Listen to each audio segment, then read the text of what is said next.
I have a comment here and we will talk about it on air, but evidently Pearl is me re-driving a stick shift last week. Right off the bat. So what you're saying is you've been called out. The show knew retroactively to call you out. Yes. Rebecca Sugar looked forward into time and said, lo and behold, there will exist a person who needs to be fucking called out, and I shall do this. I can't believe Garnet is a self-insert character for Rebecca Sugar. Jesus.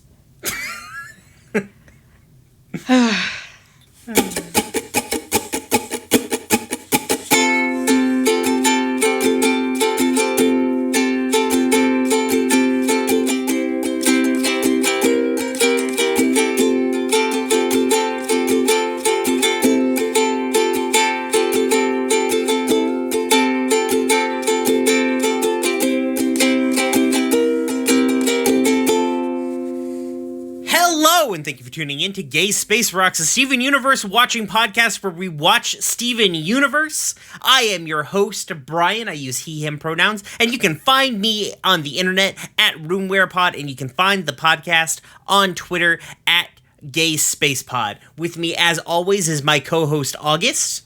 Hello, I am August. I am available on the internet at Harpydora on Twitter and on some other podcasts, which, if you know, you know, and if you don't, then you don't, and you won't. And my pronouns are they, them. That was a lesson in peak marketing. Yeah. I'm a fucking You gotta pro. make them want it. Yeah. All right. Well, have you watched any cartoons lately, August? So we are continuing our journey through Ponyland here in Casa de Harpy. And I had the very cursed thought of a hack of Mobile Frame Zero firebrands, except the factions are unicorns, Pegasuses, and Earth ponies. So, and from what I read, you changed to nothing else, so it's not really a hack so much as a slight rewrite. Yeah, well, you know. They're still mechs, and I assume they look exactly like the horse Gundam from G Gundam. Oh my god. Yes. But no, otherwise, like, my media consumption is almost entirely My Little Pony or Cold Case Detective / Top Fives on YouTube. So, although, fun fact, the people who run Cold Case Detective and Top Fives are the same. They share a Patreon and everything, but they've done a couple of videos that concern trans victims of some of the cold case crimes, and they've been really good about like not dead naming and using the correct pronouns. So hey, that's cool. And also they pronounce a bunch of American place names really entertainingly. Oh, good. Where are they not from America? They're in the UK, and so it's St. Louis. Yeah. St. Louis. St. Louis. It's also an Ouija board, which I don't think is a UK thing. I think it's just a this guy thing, but that's okay. I've heard other people pronounce it a Ouija board. That's not... I think they were Australian, though, so I don't know if it was also a bit. Fair. You can never tell. I don't know why I assumed it would be a bit if they were Australian. Because Australians try to perpetuate the concept of drop bears. You can't trust an Australian. Especially because, like, they live on an island with spiders as big as your fucking head. Like... Yeah, everything on Australia I've determined wants to fucking kill you. Except for some sheep, according to Terry Pratchett. Those are not native to Australia. Fair. All native species. Australia got all of... From what I can tell, Australia... Now, I'm about to offend basically all of Australia and New Zealand real quick. from what I can tell, Australia got all of the scary shit, like hubcap-sized spiders and kangaroos that want to drown you, and like platypuses, all the scary shit. And then New Zealand seemingly got all of the benign animals, like a bird so fat it can't fly and it just waddles along and was eaten to extinction because it tasted too good. Like, that's basically all of New Zealand, from what I can tell from their fauna, or their, fauna. Mm-hmm. So I've been watching Amphibia. It's pretty okay. Okay. I like it. It's like so basically the idea is like this teenage girl and her two friends are transported to a magical world where there's like a whole bunch of frogs. Oh, They're all frog people. I love isekai bullshit. Yeah, it's isekai bullshit for real. Oh my god. It's like a fantasy-ish world. It's a fun little show. How can I they're in ingest season this? 2. Is it another Disney Plus thing? It's not on Disney Plus. It's a Disney show. But it's not on Disney Plus because it's like the stuff that's actively airing on Disney XD is not on Disney Plus until it finishes the season. And I am watching it through entirely legal means. Of course. Yeah. But I could turn you on to those legal means. Contact your cable provider. I would love to contact a cable provider. Yeah, exactly. Please put me in contact with your cable provider, Brian. I will. So that's a fun little show. And I was watching, what the fuck else was I watching? Oh, I can't remember. A bunch of cowboy shit. Been gearing up for stuff for the bleed, so just been listening to... Honestly, what I've been doing the vast majority of my time is listening to super fucking sad country songs. Oh, boy. Just fucking bone-crushingly depressing country music is basically what I've been listening to. It's good. It's a good time here. I'm doing good. Boy. So there was no Steven Universe news this week. Honestly, I didn't look. I've been burned so many times of nothing happening except for that Kickstarter that I haven't really looked into anything.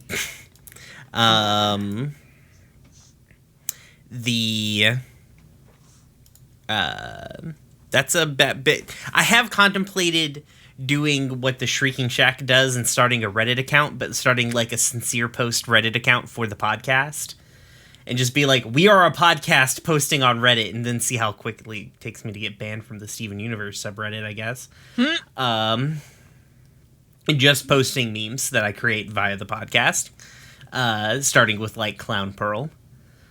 So we'll see. Well, I might do that next week. Pearl Gliacci. If there continues to be literally nothing else, we might have that as an opening segment. Fair. I guess we might as well get into it. This week we are covering episodes 16, 17, and 18. Steven the Sword Fighter, Lion 2, the movie, and Beach Party. These episodes aired April 9th, 2014, April 23, 2014, April 30th, 2014. I don't know why we're 6 episodes in and I'm only now adding that information, but fuck it. Yeah, I'm a fucking professional is what I am. Let's see. A shout out to Riley, who put Garnet on their baseball team this week on the episode of the Podcast Minds. So I feel like that was a secret shout out to us, even though it definitely wasn't. So let's kick it off with Steven the Sword Fighter. The official synopsis. Pearl tries to teach Steven the art of sword fighting using a holographic version of herself. That is not the plot of this episode. No. That is objectively just not the plot. Like, it happens. That happens. That's an action that happens in the episode. But that's not what the fucking episode is about. Now, given, I guess you don't want to, like, give the fucking give the twist away that like Pearl disappears, but you could like set it up. You could be like, Pearl tries to teach Steven the art of sword fighting when an accident happens, and that would be closer to the plot, you know? Yeah. Or like, then you could say, but something goes terribly wrong, and then the summary leaves you wondering, oh no, what happened to Steven? Yeah, like if you need to obscure information, do it, like make them want it. Make them say, na. Like, jeez. Are you not reacting to that out of protest to that joke? I am. Okay. All right, here is the plot of the episode. Steven and the Gems are watching a Japanese movie called Lonely Blade 4, which Pearl criticized, saying that the sword fighting is fake as fuck. That is a direct quote from Pearl in this episode. She offers to demonstrate sword fighting to Steven, who very excitedly accepts this offer. Pearl then takes the Gems to the Cloud Temple, where Amethyst is sitting on a floating cloud in the air. I don't know why this is in the official plot synopsis, but they definitely need to put an extra sentence in there for that. Pearl says that she needs a sparring partner and creates a holographic version of herself. They begin sword fighting. It's all very cool. And at the end, Steven is like, okay, show me how to sword fight. And Pearl says that she will, and she shows Steven the basics of sword fighting, which he very quickly finds boring as shit. And Pearl arguing with Steven because Steven wants wants her to show him the like boomerang blade technique from Lonely Blade. She's like, that's not real. She loses focus, and Hollow Pearl stabs her in the fucking back, like all the way through, fucking through her. And Steven is upset as Pearl poofs and turns into just her Pearl. Steven is very upset until the Gems explain, hey, we can be poofed, it's okay. These physical forms are just a hard light projection. Pearl's gonna be just fine. She's gonna reform herself. And Steven's like, oh, cool. Is it gonna be like 10 minutes or so? Like 10, 15 minutes? And then 2 weeks later, hard cut, Steven is incubating Pearl like an egg. It's adorable. It's so cute. And Amethyst is like, hey, the house is trash. And it also is still floating on that cloud. I guess they were right for mentioning that in the official summary. Because it does stick out, I guess. Steven is like, yeah, Pearl usually helps me clean up the house. Oh, hey, I still have this Hollow Pearl under a sheet for some reason. She can help me. And Amethyst is like, no, that thing's gross and I hate it. I'm going away now. Yeah. So Steven and Hollow Pearl hang out for a bit. It's doesn't go well because Hollow Pearl is just the training bot from a fighting game brought into real life. But Steven desperately tries to basically make Hollow Pearl the new Pearl. They go outside where Amethyst eats a whole cloud and poofs up like a balloon.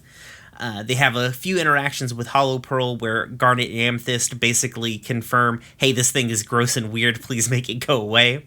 But Steven is desperate to try and make this his new sort of buddy. They go to the boardwalk and go to that, I guess, Sakura tree. That's what it looks like, right? Like, it looks like a cherry blossom tree.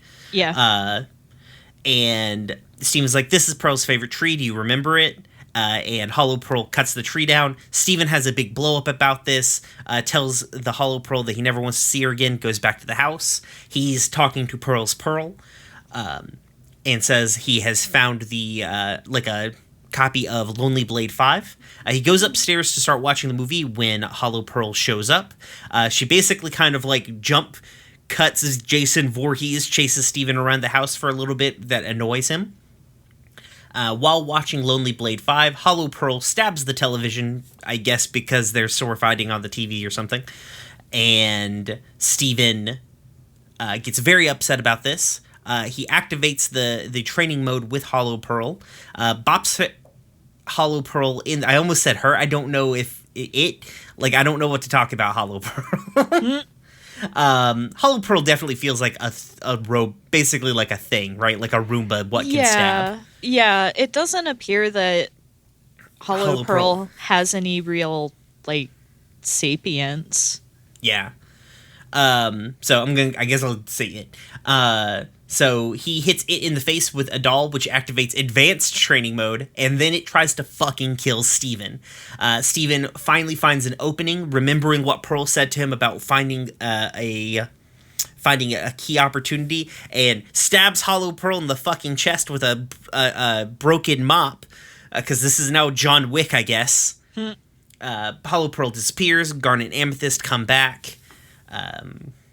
Steven almost begins to learn a lesson when Pearl reforms. They're all very excited. Pearl's back. She has a new outfit. Pearl is confused about what's going on in the entire world because the house is a mess. Steven's very excited, and Amethyst is a balloon. Star wipe, the end. So, Yep. good to see that basically every time we watch 3 episodes of the show, one of them will be horrifying. Yep. I guess this is just how this is. We live here now. Yep. So I don't know enough about Japanese. Are they speaking Japanese? Okay. Yes, they are speaking Japanese. I know just enough Japanese to tell that they are saying approximately what the subtitles say that they're saying. But I mean, considering the fact that there's so much like anime in the DNA of this show, it's not surprising to me that they actually got some Japanese voice actors, or at least voice actors that speak passable Japanese to do this. Right, and it's one that, like, I figured it was for that exact same reason, but I don't know enough. I know enough Japanese to be able to spell words correctly. And that's about it. So, okay, cool. That was my first note. Is this real Japanese? Is what I wrote down? Question mark. My first note was, oh hey, they got someone to actually speak Japanese. Great, love it. Pearl's reaction to the sword fighting is my reaction on last episode to Rebecca not knowing how to drive a fucking stick shift. Thank you, Rebecca Sugar, for calling me out for calling you out. 6 years ago. Yep. I wrote here, while you were busy studying the blade, I was studying the blade.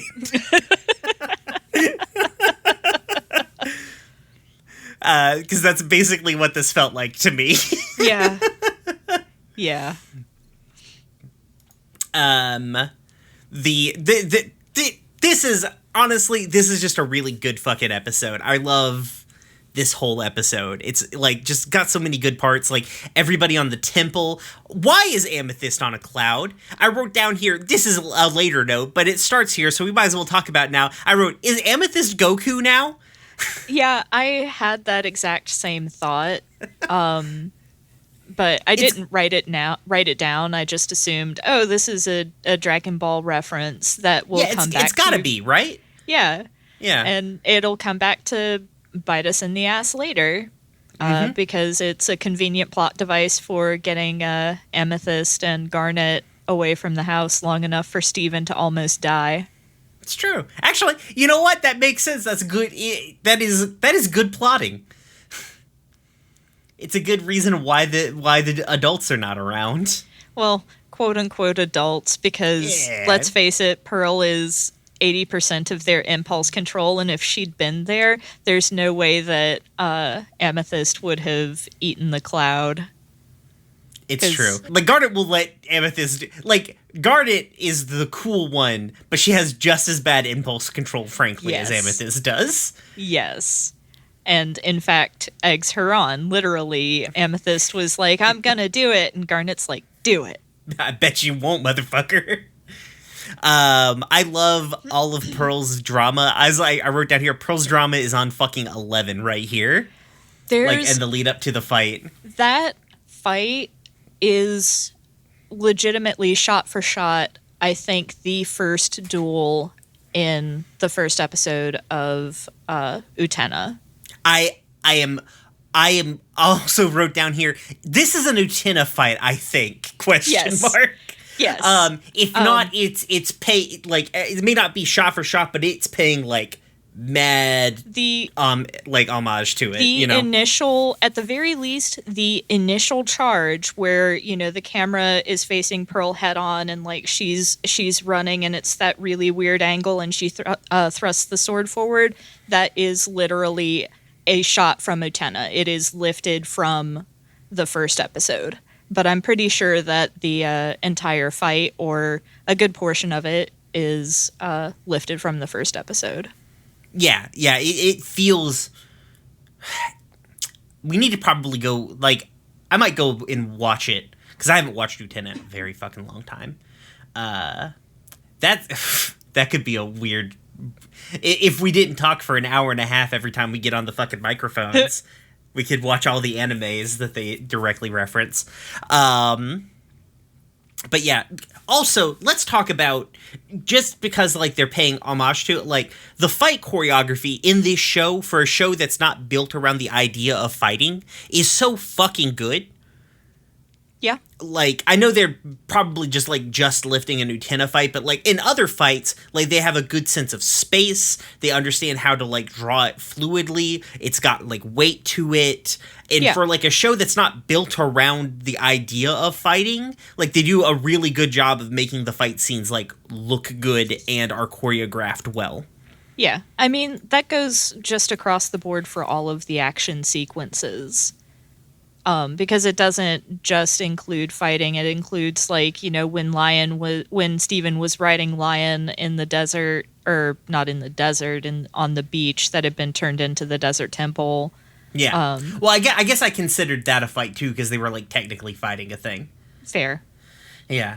Though I mean, I get what you mean though. Or I was about to say, or when they need to, like, stop Onion, I'm like, they were definitely fighting Onion. Onion was, like, the final boss of that episode. Yeah, he was. Onion is the final boss, period.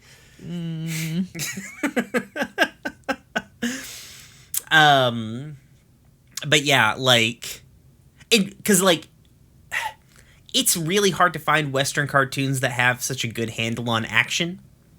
You know what I mean? Yeah. Because, like, I really like She-Ra. But some of I've never been like, She-Ra has great fight scenes. It's like, no, it don't. Even though they fight a lot of things, it's got serviceable fight action scenes, you know? I hate the words that are about to come out of my mouth. I hate it.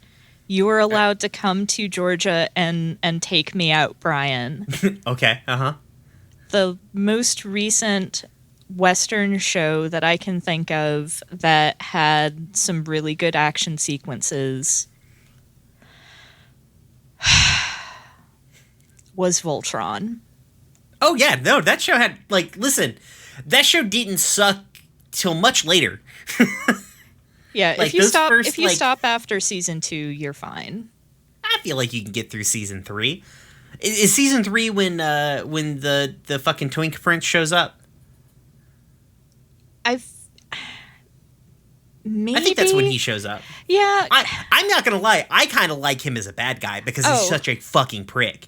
I enjoyed what they did with Lotor's character, but like, they just bungled so much of that show, and it was just such a mess. The fandom was a mess, and just like, I hate uttering its name for fear that I invoke the specter of the ship wars and all of the fandom drama, and fandoms are toxic. Listen, if you're in the Steven Universe fandom and you're listening to us for some reason, fandoms are bad. I like shows, and I'm probably part of a number of fandoms, air quote, but they're bad in general. Yeah. But also, it makes sense that the Voltron had really good action scenes. It's from the it's from the Avatar people, and I have issues with Avatar from, like, a cultural standpoint, but I mean, that show looked good. Yeah, it was really good. They actually brought on a fairly well-known martial arts expert to help choreograph most of the fights in that show.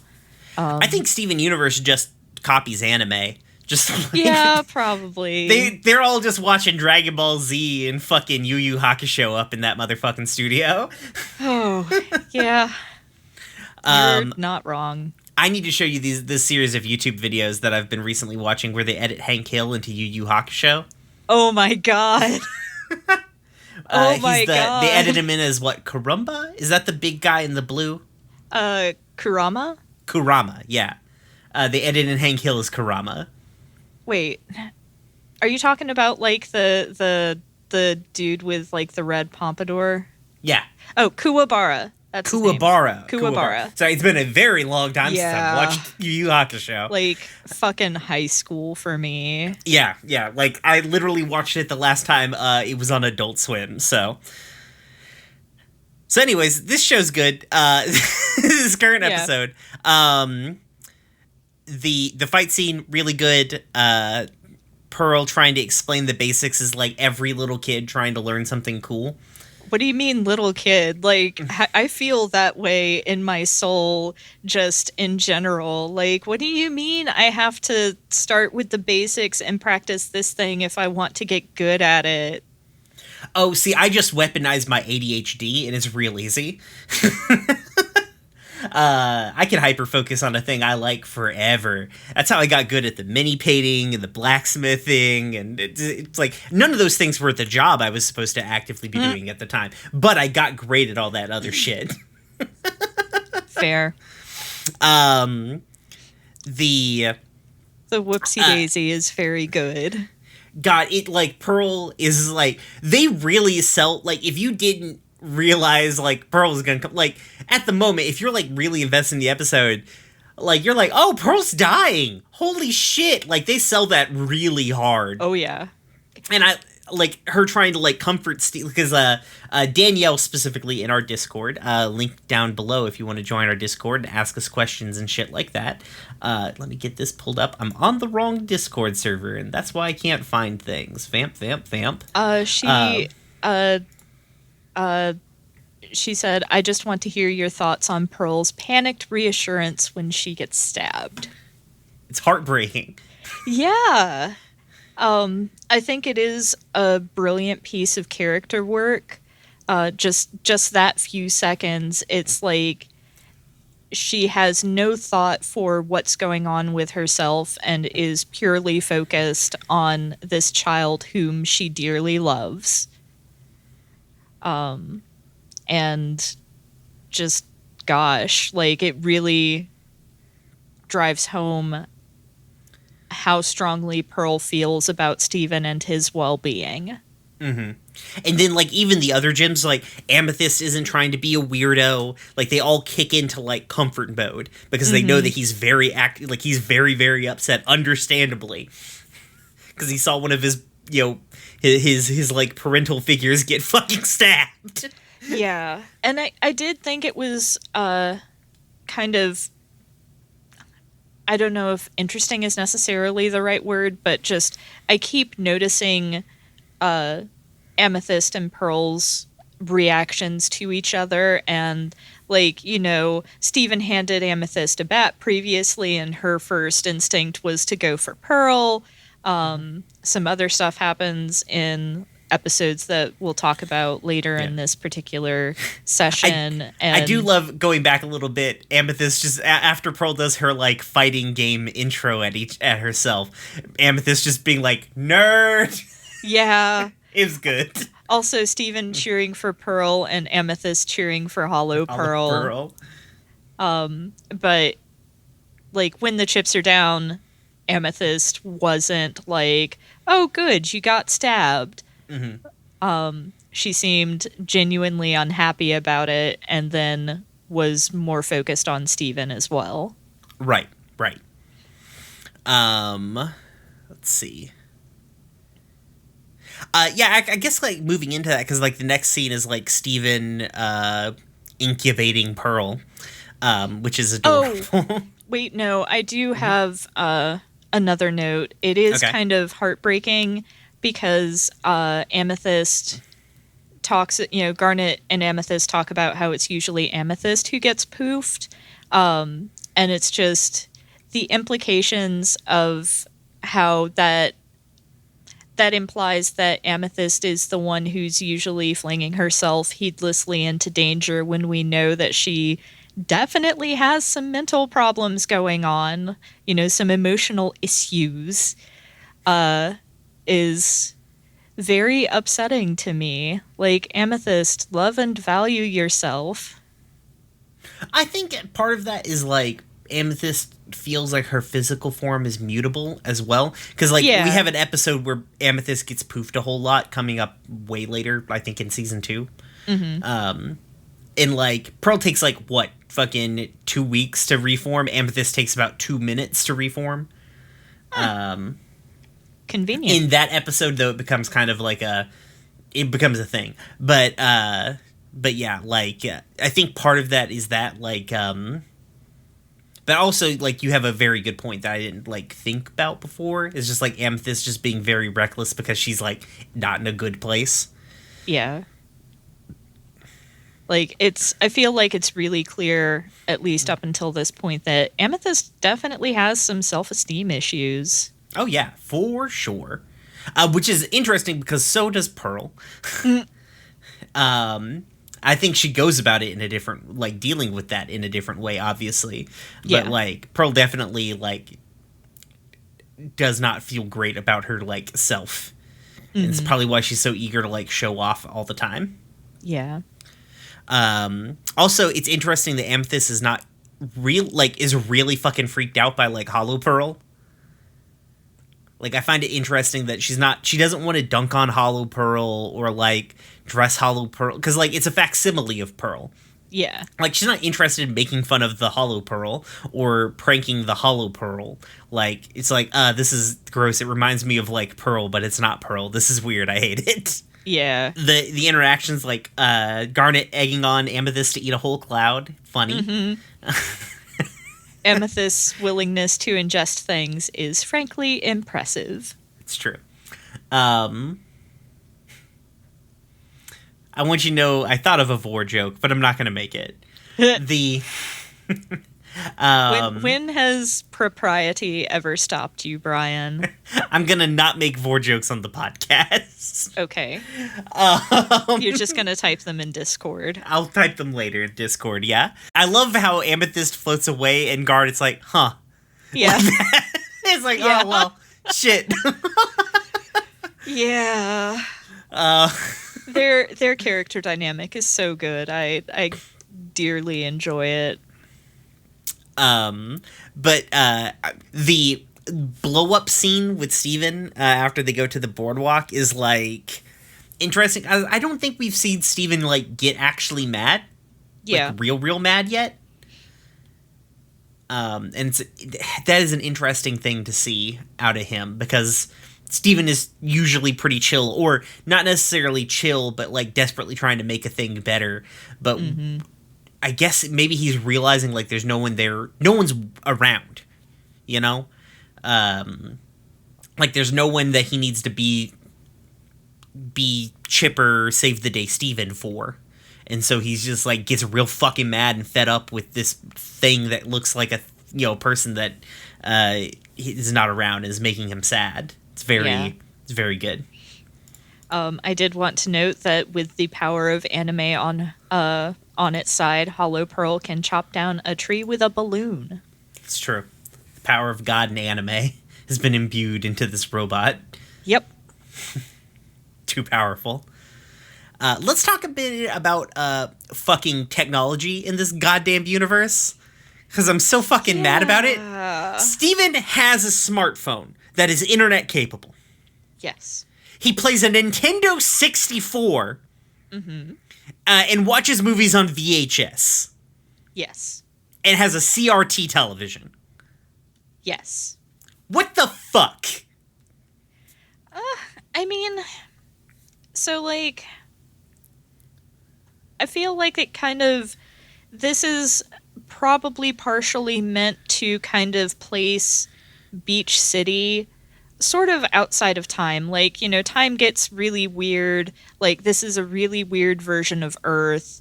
Like, having all of these incongruous things together just makes it, in some ways, timeless.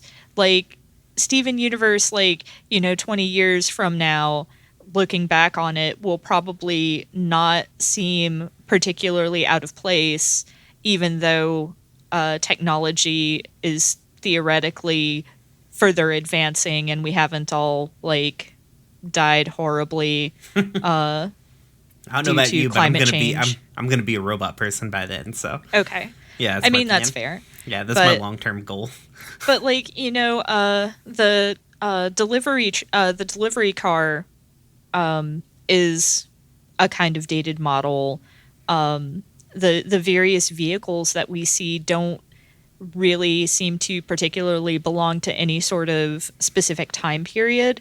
And so I think this was an intentional choice to keep it not rooted in one particular time and place. Let me throw a slight wrench into that. Sure. Steven eventually gets a GameCube. Well, shit. Technology does progress in the Steven universe. The SUU, if you will. Does he ever get a DVD player, though? You know what? I don't remember. I know. Yes, there are DVDs because Steven watches a series, like it's a series box set on DVD of a television show. It specifically says DVD. I retract my commentary then. I don't fucking know. I love listening to you. You get so mad at it just falling apart. Fuck you, GameCube. I'm thinking that he just has old shit because like that's what Greg had to give him. Fair. Probably. Like, you get a phone with your phone plan. And obviously Greg wanted to keep up with Steven. He's like, I'm gonna buy you a cell phone, son, so when you go fucking fist fight a weird slug worm, you can call dad. So Yeah. but then the rest of the stuff is just stuff that he had. Because, like, I mean, Steven doesn't seem to understand materialism, so it's fine, except for guys. Yeah. Man, Hollow Pearl is pretty scary, frankly. Yes. Mm-hmm.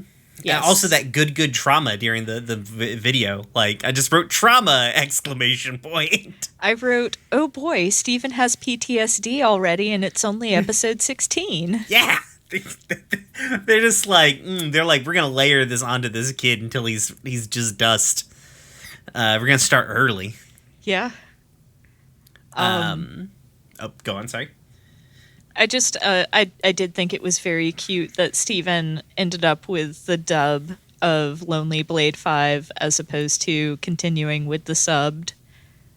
But also the theme for Hollow Pearl fucking owns. It's so good. The music continues to fucking slap in this show. It's so good. Steven is right. That is okay. Is Lonely Blade supposed to be a Japanese action movie, or is it an anime? What do you think?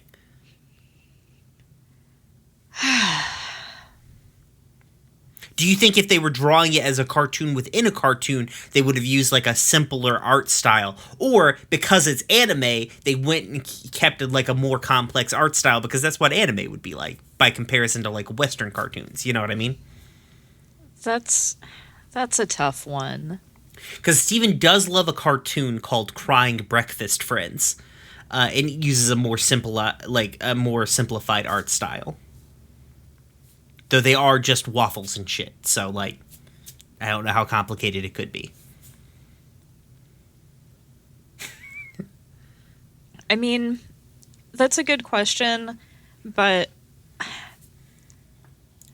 I don't know. Like, because I feel like it could be either easily, right? Yeah, I mean, I feel like it could be either, but my inclination is more towards live action because my personal exposure to that kind of like pulpy samurai drama bullshit has always been through live action movies as opposed to anime stuff. Yeah, that's so. fair. Okay, I just was wondering because like they don't really. I think the official like plot well, not the official fucking the fan wiki synopsis just calls it a Japanese movie. Mm-hmm. So I just wondered like, does Steven watch anime? Is the question here? Does anime exist in Steven Universe? And this will be, I guess, a question that will haunt you forever now. Yeah. Good, great. Thanks for that. You're welcome. The murder of Hollow Pearl, very visceral. Jesus. Yeah. Honestly, not as visceral as Pearl getting murdered. Yes. Probably because they're like, all right, we can only get away with this once. Mm-hmm. And also probably because they didn't want to frame Steven as being a killer this early on. Yeah, this early on, yeah. Yeah, I don't know if Steven becomes a killer later. I'm going to assume so because this series goes places, or so I'm told. I'm going to assume that Steven murders eventually.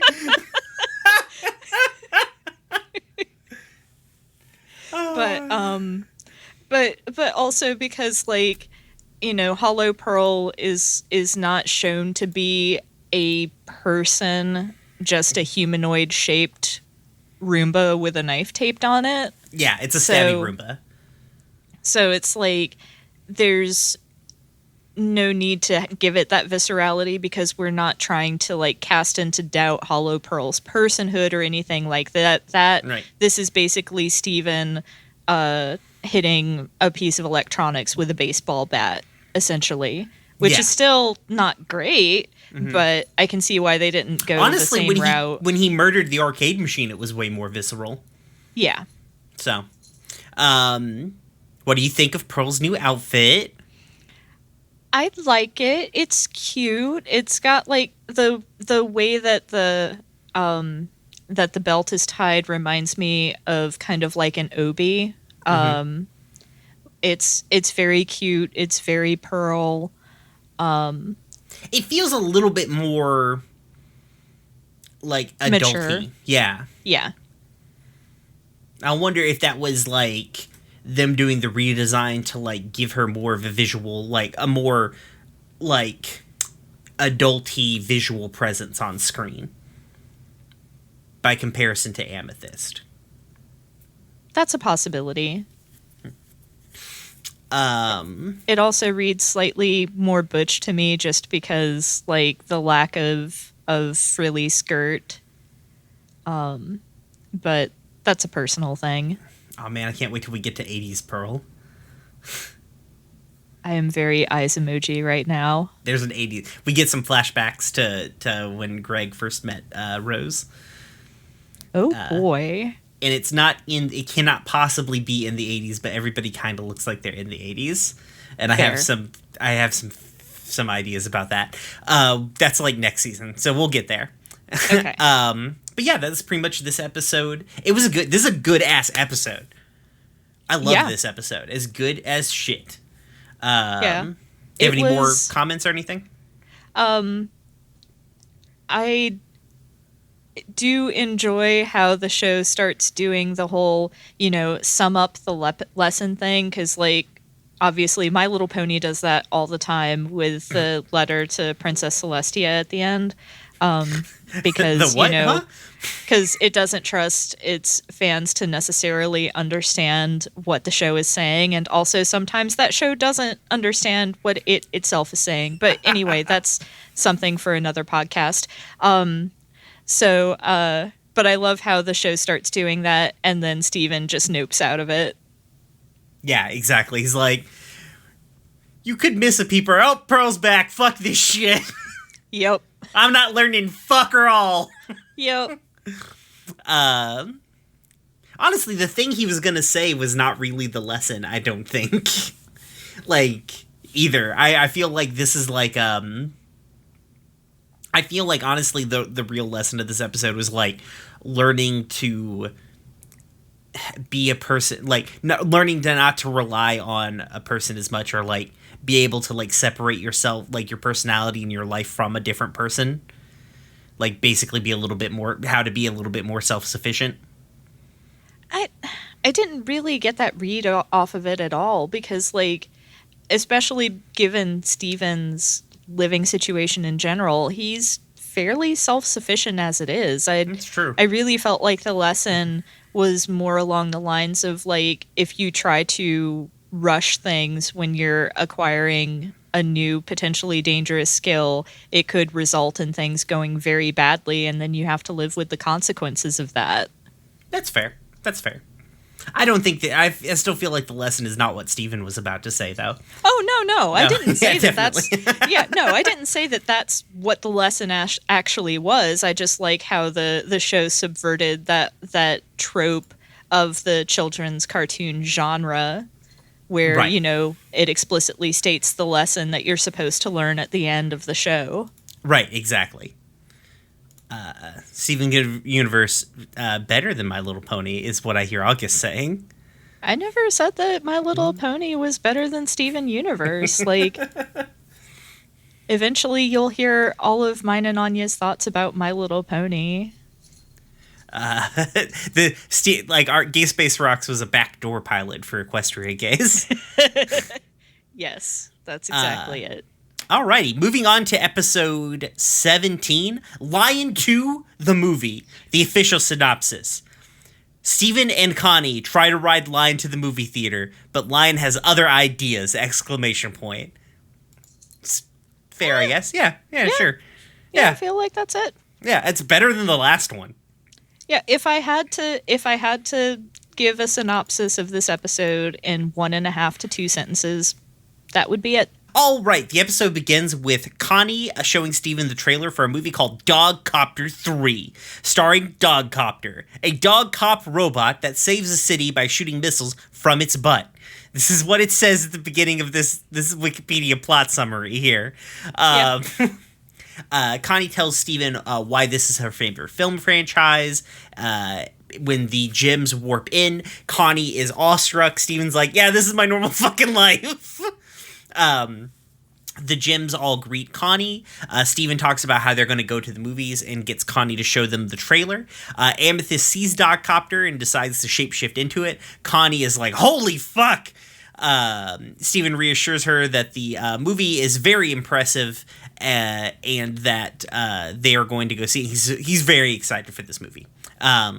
They get snacks and then head outside where Steven says they're going to travel in the height of luxury on Lion. Connie is like, holy fuck, you have a pet lion? What the fuck? And Steven's like, yeah, this is my lion. He's poorly trained. He's a dangerous wild animal I keep the fuck around. It's fine. He's a real ass lion with magical powers. He is not domesticated in any way. So they get on Lion's back. Lion starts running. They're having a good time. Lion jumps onto the ocean where he can walk the fuck on water. They get a little scared that they're kind of heading away from Beach City and not toward the movie theater. Then Lion shoots out a portal that Steven says that was new, but didn't he use the portal ability when they were fighting the sand monster? I don't remember. I'd have to go back and watch. I could have sworn he did, but I could be wrong. They're pretty good about continuity on this show, so I am more than willing to bet that I am wrong. They travel to a portal to a mysterious gem temple, in the center of which is a pedestal with a hand marker. Steven doesn't touch it. Connie puts Steven's hand on it, and they're able to activate a number of different sort of like containers of things. Initially swords, then like suits of armor and axes and spinny chainy balls and light cannons. 3 of the light cannons from the second episode? Mm-hmm. And then ultimately Steven's talking about like wanting to go see Dogcopter, wanting to see things explode. The room reacts to him and it summons a giant shooty robot thing. It attacks the kids. They get Lion to help them escape after they get kind of fucked up by this thing. Lion teleports them out and into front of the movie theater where Steven's like, what the fuck, man? Unfortunately, the big machine has followed them through. They need to fight it. They don't know how, but Lion summons a fucking sword from his head and gives it to Steven. Steven doesn't know how to use it, but fortunately Connie, with her experience playing tennis, they're able to, like, fire back the energy projectiles that the thing is shooting at them. They blow it up, and they're able to go see their movie Star Wipe: The End. Yep. Note number 1. Connie! My first note was love a good poop joke. Are we talking about the missile butt missile? Yes, we're talking about the butt missile. That dogcopter trailer is something. Yeah. It sure is. It definitely is. I love that the robot that he's fighting shoots the helicopters, and they do that, like, anime thing where they turn yellow then explode. Yes, it's very good. Now, I do believe Dogcopter is a cartoon because of the stylistic shift being so drastic. Like, honestly, like, the promo materials for Dogcopter look almost like a Gendy Tartakovsky deal. Yeah, that's fair. With how they look. Yeah, they definitely kind of shift. They don't really mention it being a cartoon, but also, like, Dogcopter, even if it was live action, Dogcopter's CG. Yeah. Now, he could be a real Dogcopter. He could be, I don't know. I do love how Connie is into a book and not TV, movie franchise about a flying robot dog who shoots poop missiles. Yes. Because, like, you know, she's very clearly meant to be sort of one of the stuffy, bookish, nerdy archetypes, but that archetype doesn't usually get to be amused by poop jokes or action movies. Right. This initial scene of them watching this trailer is, like, so fucking cute. Just fucking heartwarmingly adorable. Like, so Steven... like, it doesn't feel exactly like two kids talking about a thing, but it's got that vibe. Mm-hmm. Of them just, like... Connie being kind of like, oh yes, I love this franchise, like, just really going hard about the thing, and Steven being like, missiles and butts. Yep. It's just so fucking adorable. Connie loves a number of, like, different book franchises. She apparently loves, I mean, it makes sense, she's like, what, 12? Mm-hmm. She's 1 year older than Steven, so it is... No, wait, that's right. That's wrong. She's 1 year younger than Steven. And so... But, like, it makes sense that, like, at that age, she'd be into, like, young adult novels that are, like, franchised like that. It's super fucking...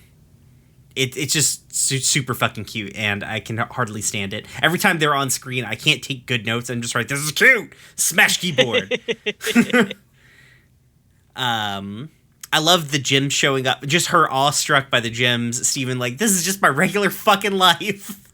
Yeah. But, like, I love how immediately, like... Hey, is that how they enter every time? For real? They just, like, they're action posed every time they show the fuck up through the teleporter. But I love Pearl immediately kicking into, like, mom mode. Like, oh, your little friend's over. Yeah. Garnet is still the best mom, but Pearl's the most mom. Yes. Yeah.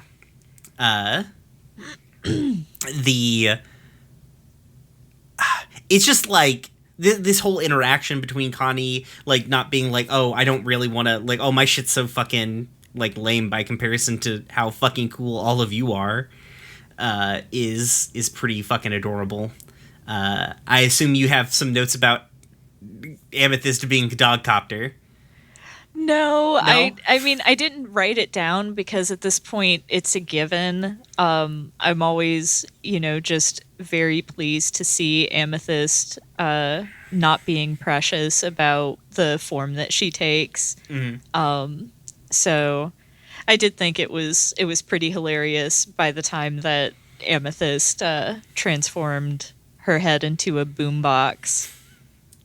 Yeah, that's great. Like and then like the little legs are dancing. It's a good little scene. I think you're right too, because like Dogcopter might be a cartoon, because like Dogcopter, when Amethyst turns into Dogcopter, is so simple animation wise or design wise by comparison to like everything around Dogcopter. Mm-hmm. Like when brought into like Steven's, like the real world of Steven Universe, you know? So I think you might be right about it being a cartoon.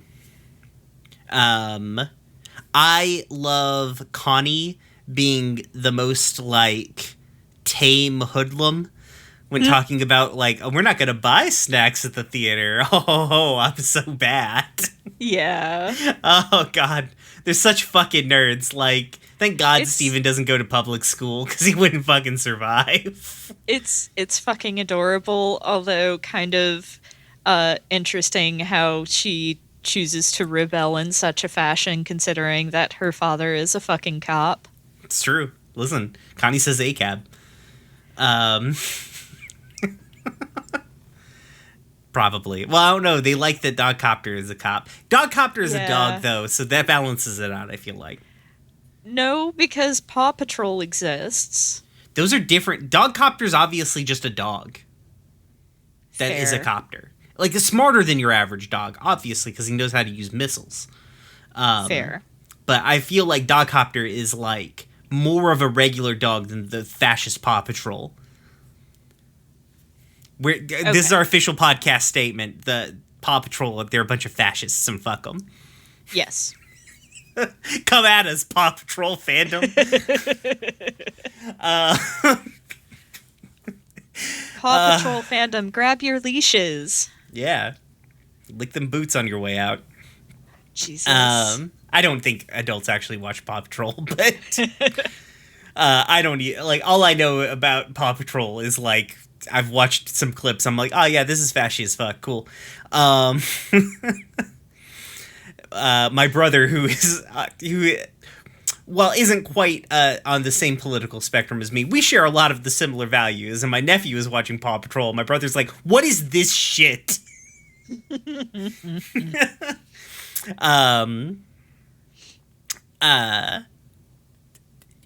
Connie being the only person who reacts to Steven's bullshit like a human. Well, like, you know, Connie's also from out of town, technically, so she's not used to any of this stuff either. That's true, she didn't grow up with it. But, like, being like, you have a fucking lion as a pet? Like... Yeah. Steven, like, lion is like a pet. Lion is not like a pet in any discernible way. Yeah. Lion is an animal with enough sapience that he recognizes you as not food. Maybe he can only subsist on gym creatures. I don't know. But he is not a pet.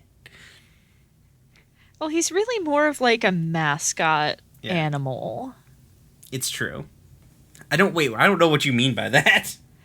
Well, like, okay, so a lot of different magical girl series involve some form of cute animal companion. You're right. Who is, you know, often the provider of whatever magical powers the magical girl possesses. Oh shit, I never made that connection, but you're fucking right. Lion is Luna, or that one teddy bear from Card Captors. Caro, yes. Yeah, I can't remember its name. Yep. Aw, shit. Honestly, Lion gives me stronger Caro vibes than Luna vibes, because Caro is a bit of a shithead, so... Yeah, if I distinctly remember that teddy bear is not helpful in any way. Damn. I didn't realize that. You're right, because Steven Universe is basically a weird magical girl series. Yeah. Yeah. Well, damn. Fuck me. I wrote down here when Lion jumps onto the water, I wrote down here, Lion is Aslan confirmed.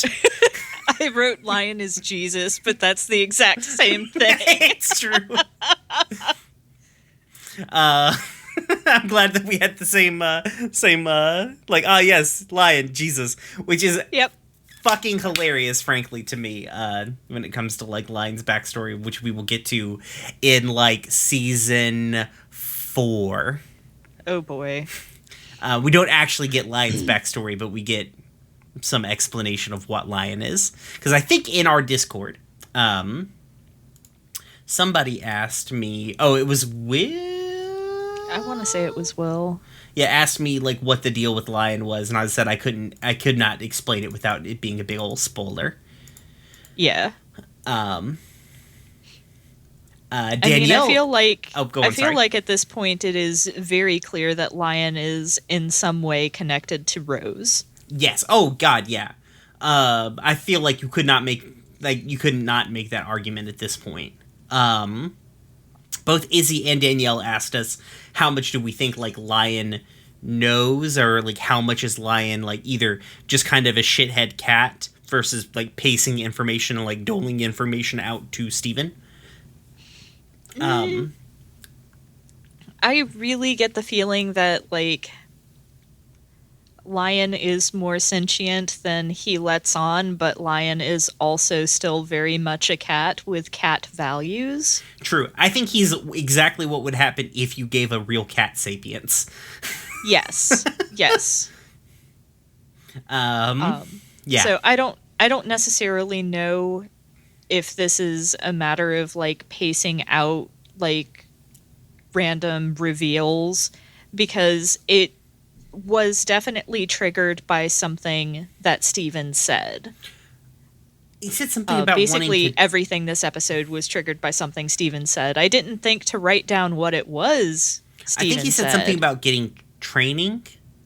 Yeah. Yeah. Something like that. Because that's kind of, it seemed that that's what that I think we eventually come back to this location.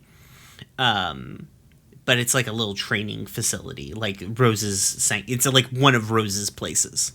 Mm-hmm. So, I love the recurring line of "Why don't you tell me you can do these things you do?" Yes. That's basically me yelling at my cats all the time. Or no, sorry. when they show up at the temple and Steven is like Lion makes a noise. He's like, "What does that even mean, Lion?" I'm like, this is me screaming at my cats. Yeah. I greatly enjoy the fact that Connie's first thought was immediately chopping Steven's arm off. Like, it'll probably grow back, right? You're magic. It's fine. Yeah.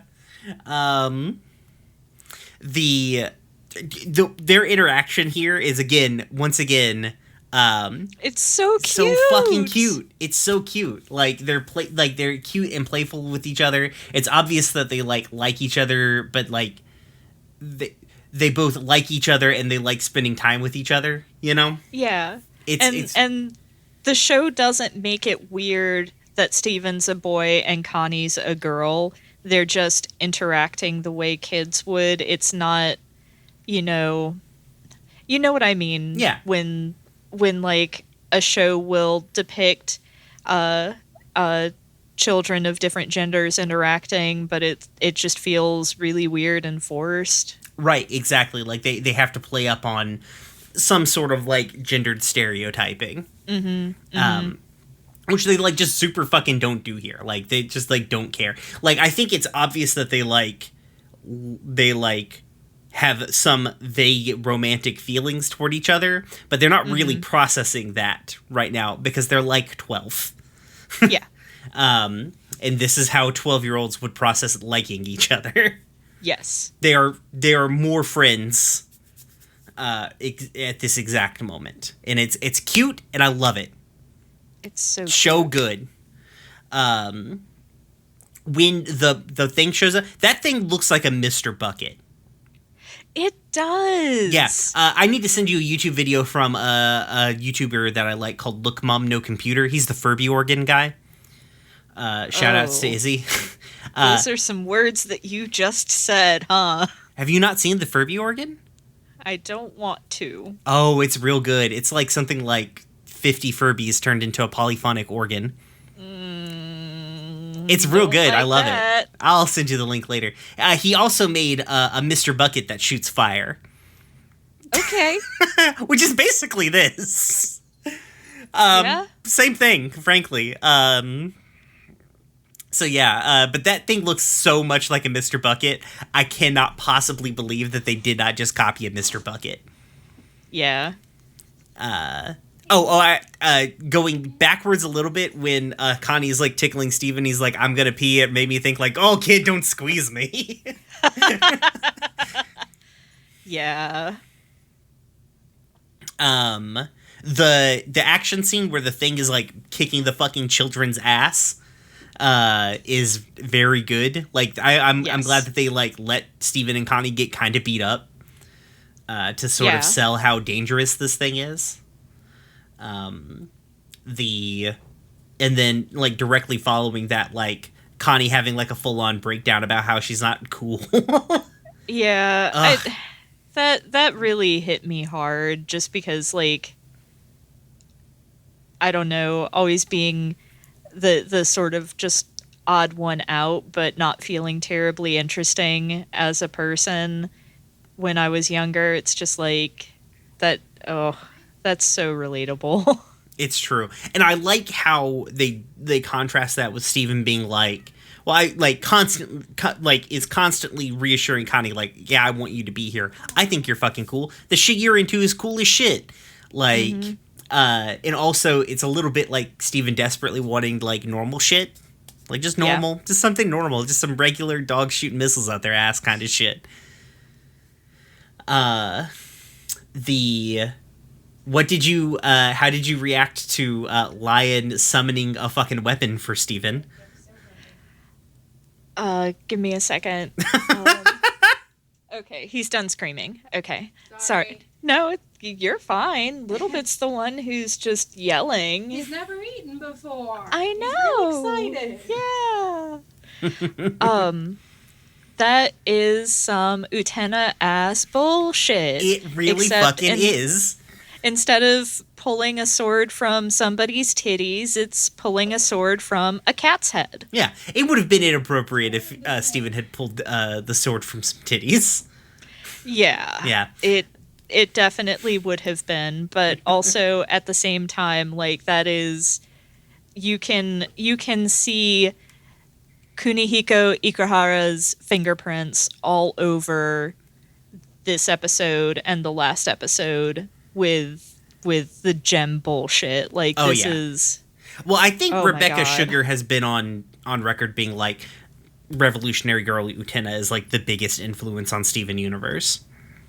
I mean, how can you be a queer not dude and not have Utena have some major impact on your creative endeavors? It's true. It's true. And also Rebecca Sugar was like the exact right age for that to have been like incredibly influential in her life or their life. So yeah. Oh man, the fucking color palette shift when they get out of the gem temple. Like to those like washed out burnt oranges.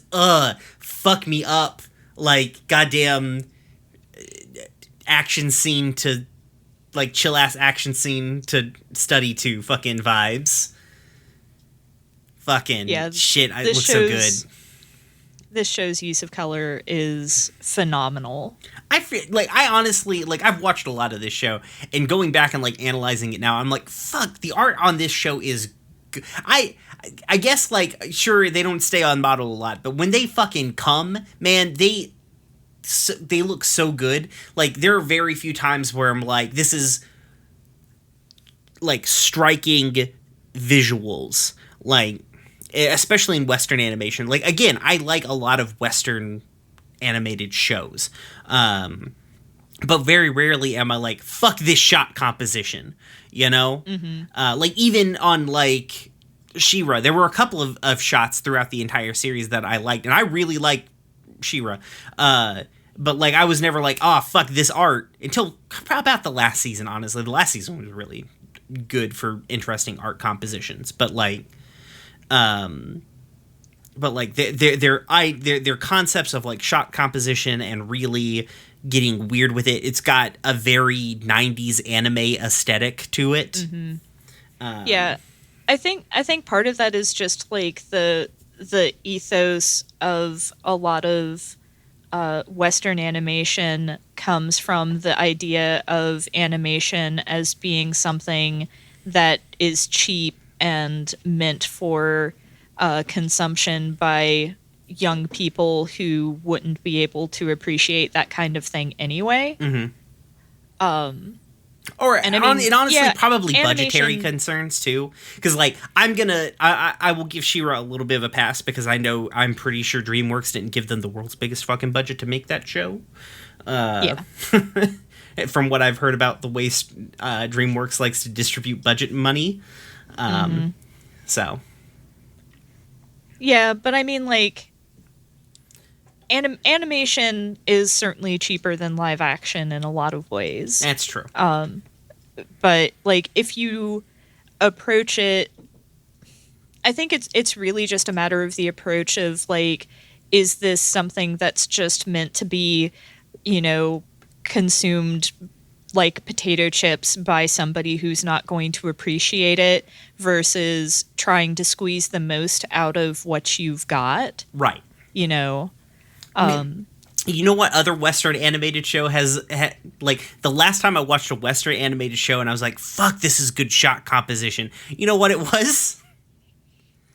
Okay, so my mind immediately went to Cyber Six because like that came across my Twitter timeline recently. Don't even know what that is. Brian!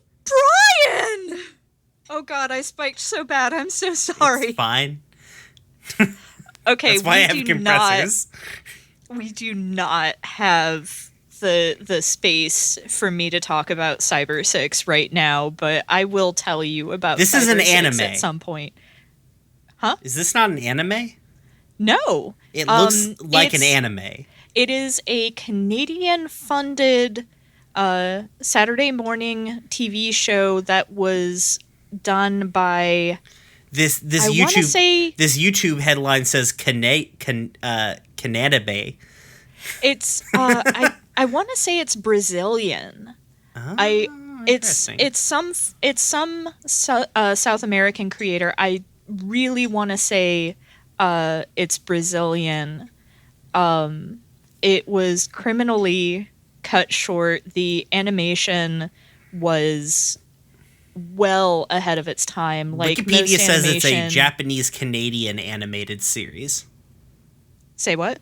It's a Japanese Canadian, so I guess it was like a combination of studios there, based on an Argentinian comic. Okay. Yeah. Okay. Yeah. Even for anime though, like most animation is done at 12 frames per second and then doubled to make it the 24 that is standard. But as I recall, Cyber 6 was animated at full 24 frames per second. Like, it was holy so shit, fluid. It probably was, because it had a budget of $360,000 USD per episode. What the fuck? And that's like in the $90 dollars. What the fuck? Holy shit. That was USD. Holy shit. Holy fuck. Holy shit. That's a Nutter Butters fucking level of budget. No wonder it only had one fucking season. Oh my god. Yeah, the series was canceled due to low ratings, and it cost $1 billion fucking dollars. Oh my god. It's a shame though. It was real good. It was, you know what? I think I have incredibly seen queer. this show. Reading like episode descriptions and like the names of characters and shit, and like looking at it, I think I may have seen this show. It was on ABC. I think it was ABC.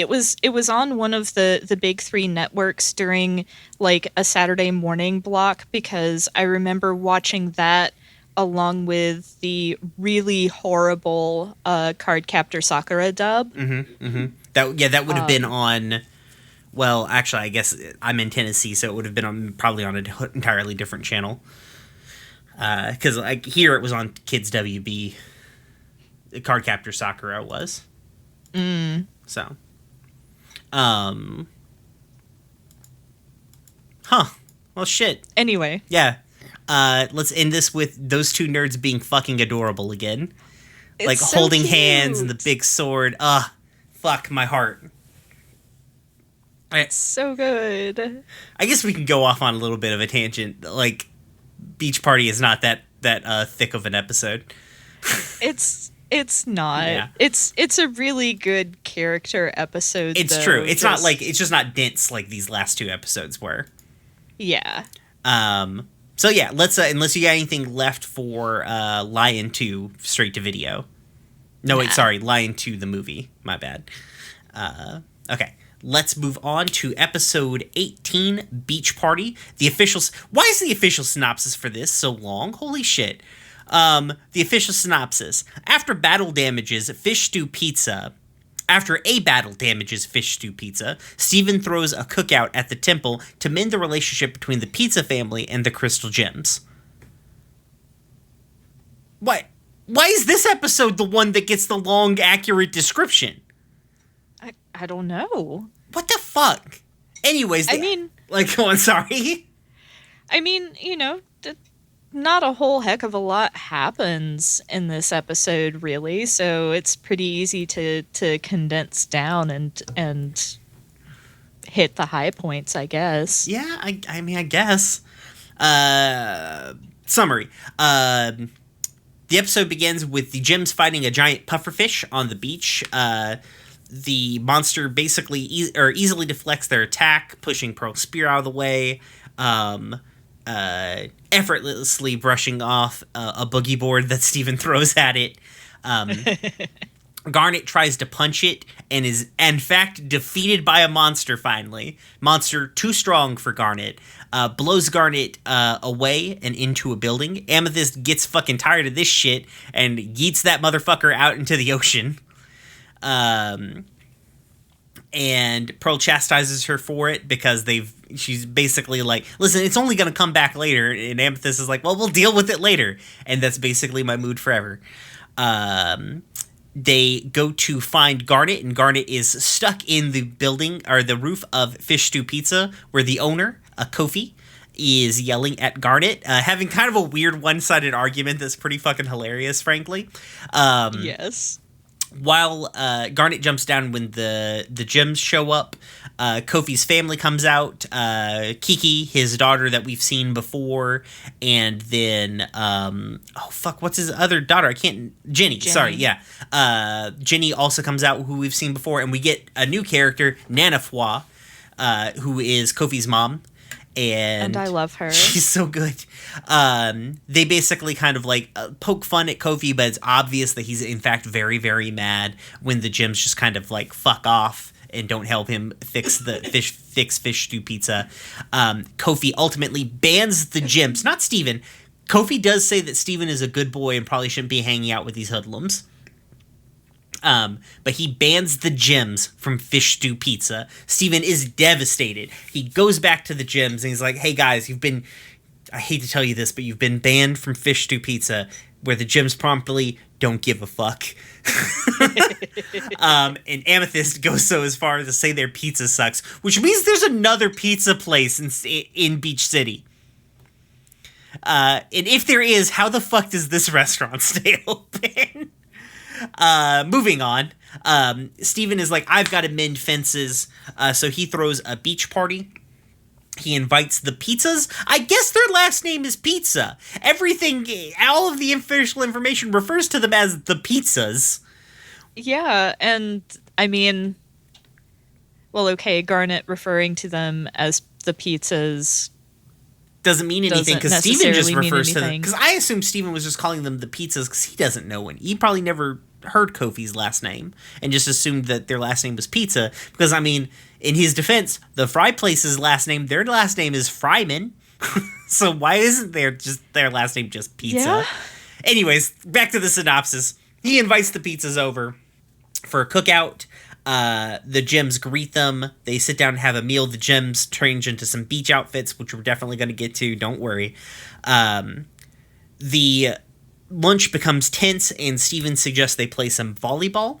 Steven breaks up the team, so there's a gym and a pizza on each team.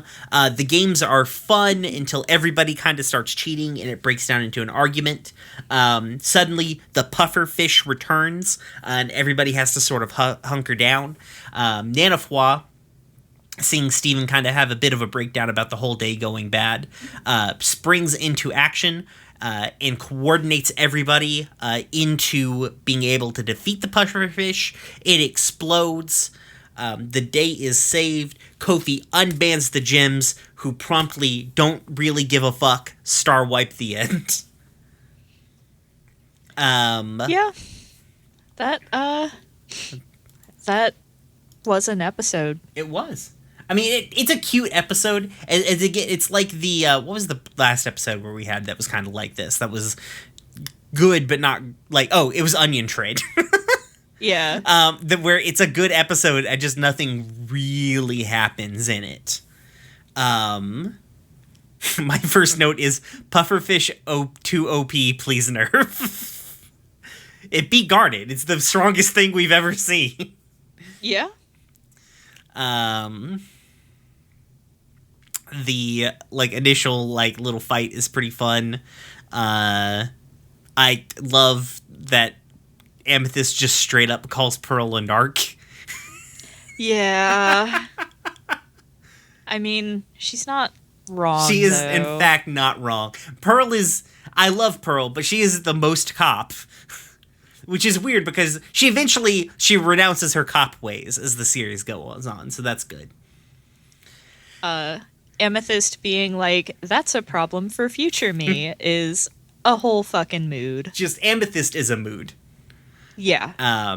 She's like, so Pearl and Amethyst are like the dichotomy of just disaster gays, because Amethyst is the disaster gay who has him embraced being a disaster, and Pearl is the disaster gay that is desperately trying to pretend that she's not a disaster. It's true.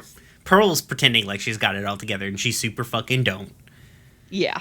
Man, best character so far introduced into the series outside of outside of Connie. If we're talking about obviously we're not counting Steven and the gyms, right? Because we get the most time with them. We're talking about side characters. Connie, top tier of side characters. Nana Fwa, close second. I love Nana Fwa so much.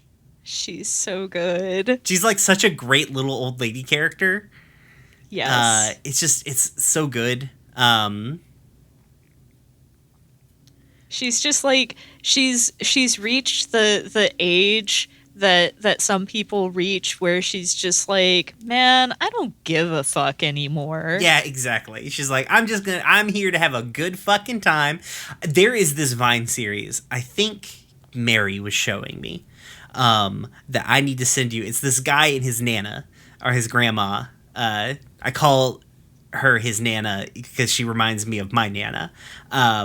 But they're I guess they kind of live in the panhandle of Florida or whatever, because they were talking about the hurricane. They were doing a Vine about the hurricane. So him and this really old lady, right? They go to the store, and he's like, hey, I'm going into the store. Do you need anything? She's like, well, I got this list. Is that okay? And she hands him a little folded up piece of yellow notebook paper. He's like, yeah, it's fine. And he cut hard cut, Vine cut, right? And he comes back and he's like, I got your hurricane supplies. And he hands her a fucking 18 pack of White Claws and a big thing of Reese's Cups. And then we cut later to her eating Reese's Cups and drinking White Claws. Nice. And I'm like, this is a good Nana. Yeah. And Nana Fwa is basically that. She, if they could drink, she would be drinking White Claws that whole time. Yeah. I don't know why I wrote down Amethyst is savage as fuck. I guess she said something to somebody. When she said the pizza sucked. Pizza isn't any good. Yeah. That pizza has to be bad if Garnet will eat a 5-year-old fish burrito, says that it's not any good. Yeah, exactly. Which implies that there's pizza somewhere else. Where did they get other pizza? Did there used to be a pizza place? Is there another pizza place in Beach City? Do they get pizza from Ocean Town? What the fuck? I need to know this. Rebecca Sugar, come on our show and explain to me where the other pizza comes from. I mean, it could be like DiGiorno. It could be. That's bad if your fucking pizza's worse than DiGiorno. Maybe it's because they put fish on it, fish stew on it. Yeah, maybe. Maybe. I think. What do you think about the pizza family? Like, because they're an interesting black family. I think when it comes to animation, you know. Because, they're obviously, a first generation... Or Ginny and Kiki are, second generation... Or first generation? Is that how that... I'm bad with the immigration delineation thing. I believe that Nanawa and Kofi are not from Steven Universe America. Right. If it can even be called America. Right. I think I'm that pretty they sure are it's still both technically immigrants. America. I think somebody shows up and says America later on in the series. Okay. I think that they are both definitely immigrants, probably when Kofi was relatively young. Right. But Kiki and Jenny are first generation African Americans. Yeah. And I think they're a really interesting family dynamic, I feel like. Yeah. Yeah. It's I don't know, it's nice to we never get an explanation about where Kofi's partner is, why Kofi is a single dad. I'm sure it's a heartbreaking story that we just didn't get. I'm sure it's a theoretical season 6. They're like, hey, did you want to know why Kofi is single? It's like, no, I really don't, Rebecca. And she's like, too bad. I'm like, fuck. Just crying. Pizzas. Yeah.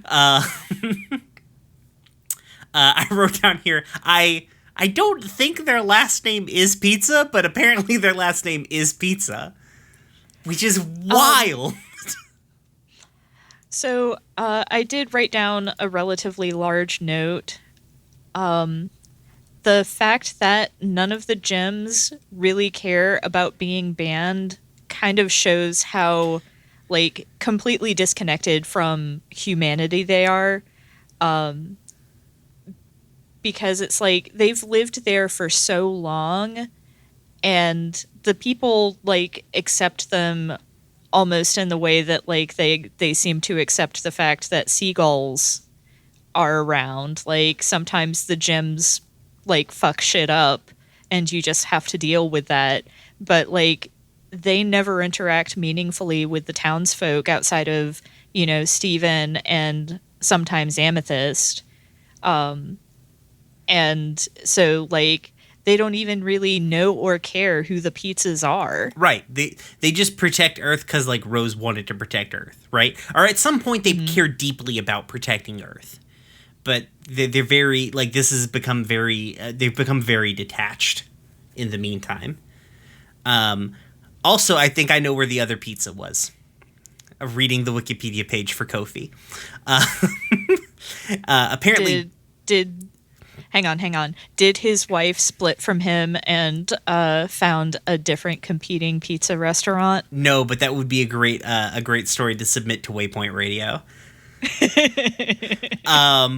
No, apparently at some point in time, Mr. Fryman of the Fry Shack and Kofi were threatened by a new buffet restaurant. And they teamed up and shut it down, which frankly, what the fuck, you two?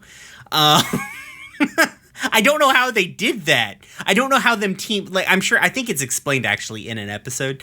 But what did they do to shut down the buffet restaurant? Did they fucking just they're like, this cannot stand, and then just threw a brick through the fucking window?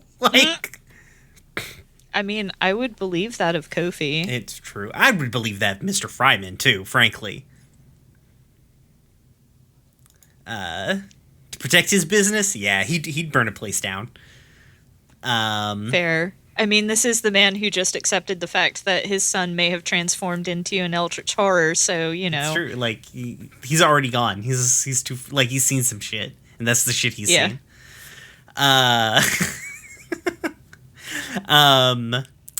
So on a scale of 1 to hyper gay, I need you to rate the Jim's beach outfits.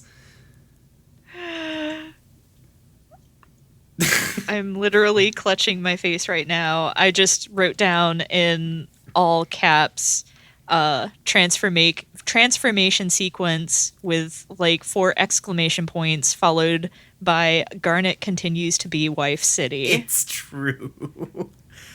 That bathing suit is so fucking cool. It's so good. I like that Amethyst's beach outfit is just like vaguely the thing she wears all the time, but also a fanny pack. Well, she had her hair up too. That's like true. Honestly, it gave me kind of like 80s mall rat vibes. Yeah. Especially with like the mint colored fanny pack. Amethyst in a couple of times during the series puts her hair up, and it looks good. It's a good look. Yeah, it's really cute. Pearl's weird little beach dress. And she's wearing a conservative little sundress. It perfectly fits her character. Sure, like Pearl's not gonna go. Pearl would not go swimming at the beach. No. But yeah, like episode, it's fun. It's a fun little episode. I honestly, I don't have a whole lot of notes for the rest of it. It's like volleyball, fun. Everybody's interactions, fun. Yes. Pearl's with pleasure when Nanapua tells her to hit Amethyst is a lot. And Amethyst be gentle when Garnet is spiking her is also a lot. It's true. I love the nanoflaw facts. Oh man. So good. Nanoflaw, second best She's character. so good. I love her. The coordination was pretty fun. Like I like it's a good little episode. Like this is the sort of like, I guess like people just generally would call this like sort of like a filler episode, right? But again, like there are shows that decidedly have filler episodes. I'm looking at you, Adventure Time. Like I like Adventure Time, but like the first 3 seasons of Adventure Time are like half filler episodes that don't really push anything forward. Yeah. Or honestly don't give you any information about the characters. They're just little bottle episodes, which is fine. I don't think that's a bad way of doing things. But I don't think that we haven't come across an episode, even episodes that are like light on air quotes plot, like do a really good job about filling in overall character motivations or fleshing out the town, making the place feel like a place. Like this is the sort of like dedication to the, like in a lot of cartoons, these would be just some one-off characters where they have this thing and then we never see the pizzas again, or we see them just a couple of times. But like Ginny and Kiki and Kofi and Nanafwa, especially that, like Ginny, Kiki, and Nanafwa, like are reoccurring important episodes to the overall, or characters to the overall fucking plot of Steven Universe. Nice. Now, I mean, they're not like major fucking cogs in the machine, but like they have parts to play in the show. And they have lives, and everybody gets a fucking character arc here. Yeah, I mean, like, yeah, you could consider this to be filler, but it absolutely progresses our understanding of the setting, our understanding of the gems and how the gems interact with the world and how Steven fits in between the two of them. You know, and it also raises some interesting questions. Like, I guess nobody fucking cares that there are giant monsters occasionally around because nobody seemed particularly shocked, right? And they about don't seeing a monster. They don't think that the gems are aliens, even though they watch Amethyst turn into a tennis racket. Yeah, like that. And I mean, some of this is probably, just, for a gag, but at the same time, also this is Steven Universe, and so, this could potentially tell us something about the way that the town views and interacts with the things that are going on around them. Yeah, like, how common, even outside of the town, are weird fucking monsters? Because, like, it seems like there's a lot of them. Because one would assume that all of the bubbled gems down in the heart of down in the, the basement of the temple, those were all big gem monsters at one point in time. Now, given, like, the gems have been doing this for a long-ass fucking time, but, like, how many fucking gem monsters are there? Holy shit. Yeah. So, whatever, I guess. I don't know. We never get an answer to that. Which is fine. I actually like that we don't get, like, they don't feel the need to explain everything. It's like, sometimes shit just happens to move the plot along, deal with it. Yeah. Which is good. I like that. So yeah, that's basically this episode. I don't have anything. I'm out of notes. Yeah, I'm out of notes too. It was a fun character building episode. Could be considered filler, but it didn't have a lot of meat to dig into from, like, a philosophical standpoint. But, like, it's good to see. Yeah, because it helps us, like, build. And it honestly helps the gems, because eventually, like, the gems become more interconnected with the town because of Steven. Mm-hmm. So I think that's good too. Like, this is kind of like baby steps to the gems not being, like, weird shut-ins in the temple. Yeah. Cool. Well, I guess that pretty much wraps us up for this week. Yeah. If you want to talk to us about the show, or any of our other 1.5 trillion podcasts that we do, come and talk to us on our Discord. We have a very cool Discord. It is a great little community that we've been building, and I really, really enjoy it. The link to which will be down in the description of the episode. To build on what Gilda was talking about that was last time, right? Yes. I'm so lost. The Crystal Gems thing happened. It was pretty cool. I watched like a replay of it because I was not able to catch it live. But it was really cool. Everybody did a really cool job. I have been failing at it, but I might contact some of those people and see if they would like to come on and talk to us. There seemed to be some interest there. I'm just being kind of bad about the contacting of people. I am spinning a lot of podcasting plates right now. I am doing a very big, Fair. stupid fucking podcast thing right now for the room where it happened. So I've been a little like thin on podcasting spoons. But on that note, please check out our other podcasts. I'm on the room where it happened, and it's not going to be out by now. That's it. No, wait.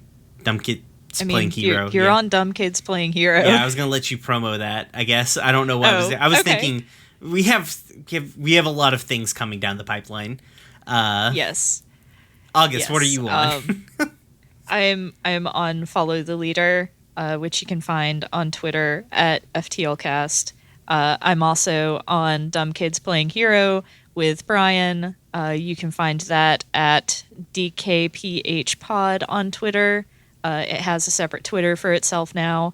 Both of these all of these are actual play podcasts where you can hear us roll some dice sometimes, and sometimes critically succeed, but more often than not, not. Except for the times where we don't sling dice. So we have some, like, check out our podcasting guild. We're part of the Standing Stones podcasting guild. You can find us on the Twitter at Stones_standing. If you honestly like me and August bantering about shit, we've been playing video games on our Twitch. It's Standing Stones Prod, PROD.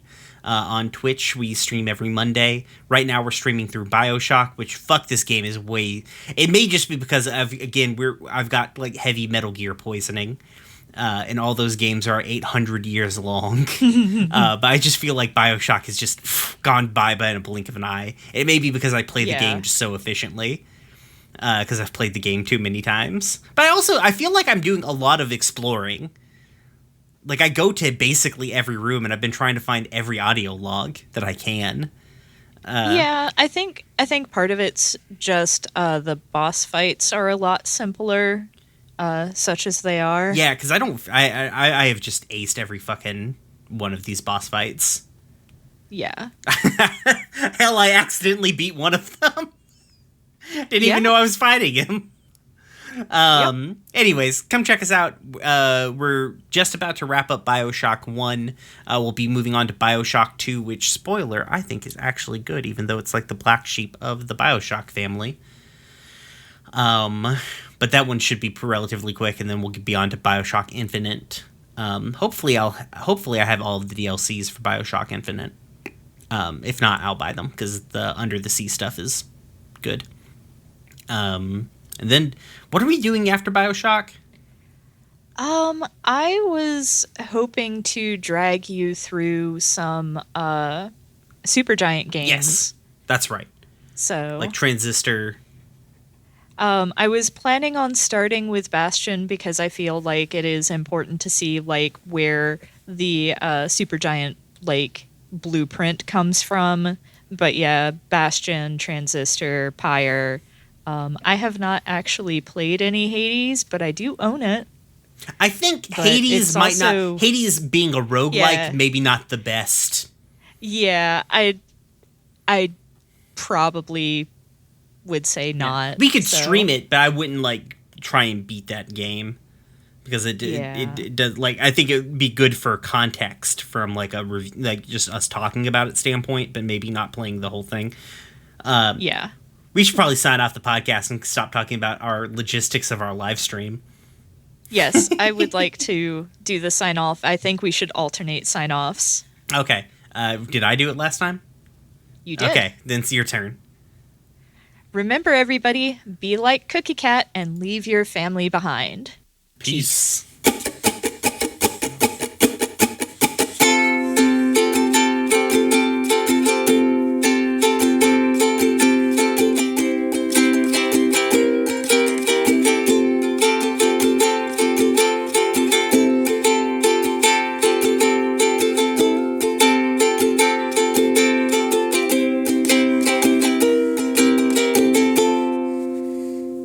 Bit me earlier. That bastard. Yeah. He's very rude. He is a rude child. Why'd he bite you? I don't know. Like, I had my hand on the floor. He sat down on my hand. I did not move my hand. He started licking it. I continued to not move it. He bit it, then licked it some more, and then laid down on it even harder, and then bit it again.